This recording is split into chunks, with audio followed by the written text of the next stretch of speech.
climate fiction, or climate change fiction, popularly abbreviated as cli-fi, is a term describing a growing body of fiction literature that deals with climate change and global warming, not necessarily speculative in nature. Works of cli-fi may take place in the world as we know it or in the near future. University courses on literature and environmental issues may include climate change fiction in the syllabi. This body of literature has been discussed by writers Dan Bloom, Scott Thill, Amitav, Ghosh and Rebecca Tuhus-Dubrow, among others. History. Though the term cli-fi came into use in the late 2000s to describe fiction that deals with man-made climate change, historically, there have been any number of literary works that dealt with climate change as a natural disaster. One example is Jules Verne's 1889 novel The Purchase of the North Pole, which imagines a climate change due to tilting of Earth's axis.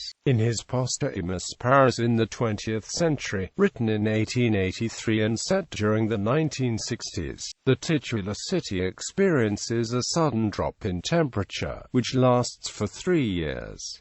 Several well-known dystopian works by British author J.G. Ballard deal with climate-related natural disasters. In The Wind from Nowhere, civilization is reduced by persistent hurricane-force winds, and the drowned world describes a future of melted ice caps and rising sea levels caused by solar radiation. In The Burning World, his climate catastrophe is human-made, a drought due to disruption of the precipitation cycle by industrial pollution, as scientific knowledge of the effects of fossil fuel consumption and resulting increase in atmospheric CO2 concentrations entered the public and political arena as global warming. Fiction about the problems of human-induced global warming began to appear. Susan M. Gaines's Carbon Dreams was an early example of a literary novel that tells a story about the devastatingly serious issue of human-induced climate change. Set in the 1980s and published before the term cli-fi was coined, Michael Crichton's State of Fear, a techno-thriller, portrays climate change as a vast pseudo-scientific hoax and is critical of scientific opinion on climate change. Margaret Atwood explored the subject in her dystopian trilogy Oryx and Crake, The Year of the Flood and Mad Dam. In Oryx and Crake, Atwood presents a world where social inequality, genetic technology and catastrophic climate change has finally culminated in some apocalyptic event. The novel's protagonist, Jimmy, lives in a world split between corporate compounds,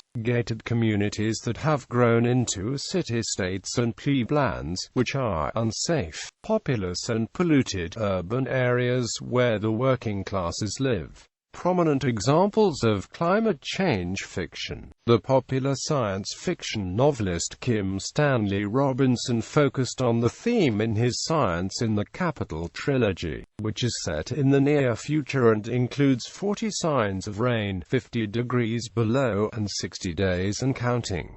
Robert K. J. Kilheffer, in his review for Fantasy and Amp Science Fiction, said, 40 Signs of Rain is a fascinating depiction of the workings of science and politics, and an urgent call for us to pull our heads from the sand and confront the threat of climate change. Ian McEwan's Solar follows the story of a physicist who discovers a way to fight climate change after managing to derive power from artificial photosynthesis. The Stoned Gods by Jeanette Winterson is set on the fictional planet Orbis, a world very like Earth, running out of resources and suffering from the severe effects of climate change. Inhabitants of Orbis hope to take advantage of possibilities offered by a newly discovered planet, Planet Blue, which appears perfect for human life. Barbara Kingsolver's novel, Flight Behavior, employs environmental themes and highlights the potential effects of global warming on the monarch butterfly. Other authors who have used this subject matter include Liz Jensen, Tony White, and Sarah Holding.